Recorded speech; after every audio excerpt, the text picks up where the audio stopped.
Across the country, a quiet revolution is taking place in Key Stage 3. This one, I want you to spell your name backwards going that way.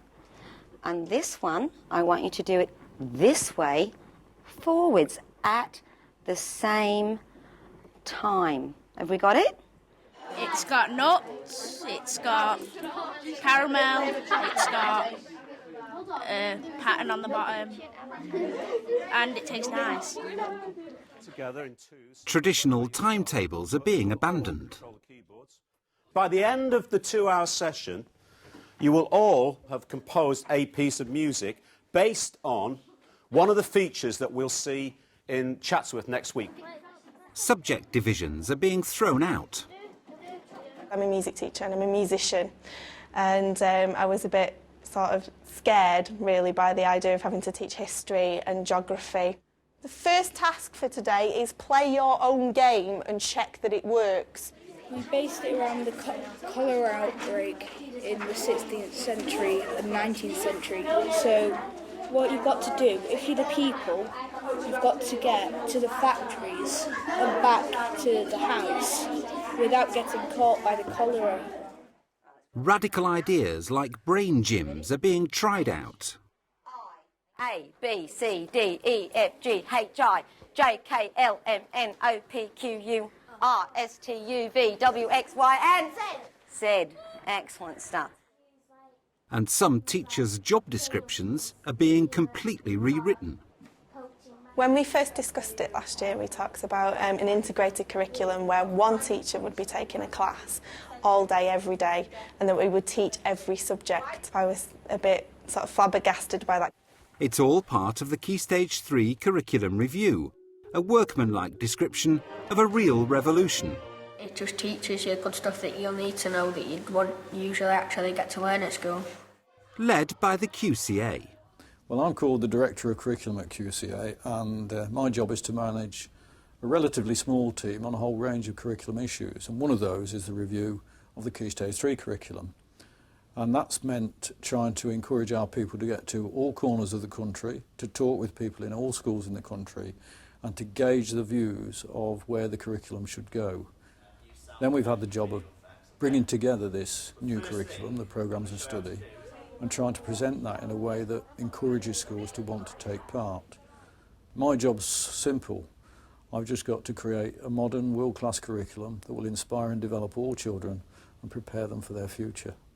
I want young people to look forward to coming to school, to knowing that what they'll do will be exciting and that will be challenging, and that they might sometimes have to do very routine and very straightforward things, but they know that in the end those things matter, and that they will also get the opportunities to do the more exciting, more challenging, more group work, more demanding kinds of things that will make them understand how their studies relate to the rest of their lives. Change on this scale brings with it excitement, but managing change, both for leadership teams and for classroom teachers, is something which cannot be ignored. But neither can the need for change. I certainly think that the curriculum, what is on offer at the moment, is rather limited for some students. I think it is something of a straitjacket for many students and teachers to be able to teach creatively and imaginatively, to bring out those skills from students that we do require. The emphasis for the dozens of schools now trying out new ideas at Key Stage 3 is on skills and competencies, moving away from the content-dominated national curriculum, which is now 20 years old. Well, Living Education is a course where we sat down and said, what does our learner look like at the end of Key Stage 3? And we then said, well, let's think of the skills and competencies we want, and then we'll find something to teach it. Rather than looking at the content first, we looked at the skills and competencies first, and then found the content that would deliver that. Hello, my name is Lauren. I'm going to talk about loss of jobs, reproduction, and how people have become dependent on animals. Well, we wanted our students to be mature. We wanted our students to show the higher level skills. We wanted them to be able to evaluate. We wanted them to be able to think for themselves. We wanted them to be able to manage their own time. All key areas that I think every school would say are issues with their students. And it's about bringing in a maturity in the learning that's not always apparent at Key Stage 3. Other programmes in this unit showcase how schools are developing learning based on skills and competencies. How do staff manage the changes that are necessary to bring this about? Managing change is always very difficult. The key to managing change, in my view, is communication. Nobody wants anything to be landed on them when they don't know anything about it. They suddenly find out, you know, oh, well, we couldn't find somebody to teach Living Education Period 5 on a Thursday, so you've got it, mate. So it's all about consultation, communication, building on the people who are already positive influences for change. Our working group were all there as volunteers. They were enthused, they were excited, they went away and talked about it to other people. So everybody had an idea, a knowledge of what was happening. All right, let's just have a little bit of a recap about what we're doing and about how this fits into our topic. So what are we doing about this term? Rhian? Chatsworth, good girl. Fantastic. That was a bit obvious, wasn't it? OK, we're doing about Chatsworth.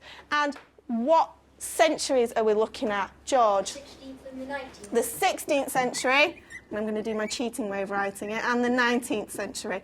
Excellent. Well done. But obviously we can't work on volunteers all the time, and we had to then look at other people that we could bring in to do it who maybe weren't so keen.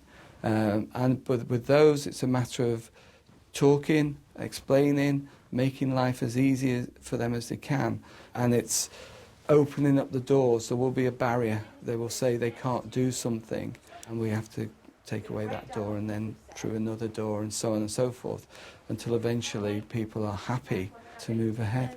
Ultimately, you have to tell them they're doing it, but we will try and support and nurture as much as we can in order to bring people on side. There aren't many teachers who are resistant to change. There are teachers who are a bit scared of it and wonder what will happen, and teachers who haven't known much different and don't know what to do instead. There are teachers who are a bit nervous. There's all sorts of different ways of saying, you know, where do we go now? But there aren't many teachers who are sort of half-empty teachers rather than half-full. Most teachers are okay about that. What I think is going to happen is that there'll be a real professional enthusiasm for this, which is infectious. And what we're trying to encourage is a sort of professional contagion about the curriculum, where people just want to take it further. They get bitten by the bug of seeing what they could do with this thing and how they could make it work. If people are so resistant, it's such a shame, and you have to accept they're there in every industry, not just in teaching. That's the view from the top. How, though, does it play in the staff room? We met as a very small steering group, first of all, and looked at the various possibilities that we could choose of some kind of skills-based curriculum. And we marshalled our rationale for it in some detail before we actually spoke to anybody else about it at all. And then we had a staff meeting where a couple of us put a presentation to staff about the changes that were being proposed. We gave the presentation to the whole staff, and then we thought about leaving the country for a little while. However, it was very well received. It was very well received because a lot of what we said was completely logical. Some people didn't stay as positive, and we've had our ups and downs, which you would expect because you're asking people to do things that are very different from anything they've done before, and it's not an entirely pleasant experience. I think the way to deal with change is to be very honest with staff and to say, look, we think this is the way you're going. We think it's for the benefit. Do you want to be part of this or not? I mean, nobody has to work at Glossopdale. They can find other jobs. And indeed, I made this clear right from the start. We tried to identify the 30 people fairly early on in the last academic year, so that if they were genuinely, this isn't for me, they had a chance to go. I mean, I know that sounds brutal, but that's the way way it was. None of them went, and none have gone this year. And I think it is by being open, by celebrating success, and I think they can see it. But it certainly hasn't been easy. Some staff have been distraught with what they've been expected to do, and it's not always been possible to give them as much support as we would wish, because it's a busy school and there's a lot going on. But I think we've got it right now. And let's have a look, please, at the one that says Revelation. Which 6 notes are we going to play? C, D, E, F sharp, G sharp and A sharp. Right, very good. Does anybody know what it means, F sharp? How do you play F sharp or G sharp or A sharp on the keyboard? They're the black keys. The black keys, right. Which direction do I go from the white key? Right or left? Right. Right, OK. What will be important is how heads and the senior leadership teams in schools help teachers face the various changes that are coming through at the moment and help them to prioritise. We want teachers to see this as an opportunity, not something they've got to suddenly change everything, but an opportunity to remove barriers, to refresh their curriculum and to take up some of those things they probably really wanted to do but haven't quite managed to do yet. For some teachers, changes on this scale can allow them to reinvent themselves. What it did was it gave staff a real sense of being able to go back and think again about why they started in the job. And I think even if we hadn't have got living education at the end of it, just the release and the professionalism that people were able to exhibit in that forum where people were asked to say what they thought learning was about, I think was very liberating for people. And I often talk about having Dead Poets Society tattooed on your chest, because most of us come into teaching because we want to make a difference, and often we get bogged down with when's the coursework got to be in, how many books have I got to mark, and it was a real release, I think, for people to be able to talk about why they're here and what they want from the students. Why are they all naked? Again, it's fashionable. It was fashionable at the time. Fashionable to what? No, the people wouldn't have been naked, but the fashion of the time was to have naked sculptures. They've been asking me intelligent questions. They've been asking me questions around the subject with the knowledge that they already have. So, yeah, I know that they've taken things in and I can answer them from what I've read, and it's been good, yeah. It's consolidated nicely. The 30 people teaching Key Stage 3 here have bonded, I think, as a group of professionals more than I've ever seen before. The amount of discussion about the curriculum has been quite profound. I mean, I think teachers are very happy to discuss children, usually naughty ones, but actually to get them engaging in a discussion outside their very tight subject area on curriculum and learning, I think is quite unusual, and yet we have that now. Philosophically, I would recommend it to anybody, let people talk about students and learning, and because often the forums we should use for that do get bogged down with business, and we lose that ability to sit on top of the hill and think philosophically about why we're here, what we're doing, what we believe in, and what we really want for our young people.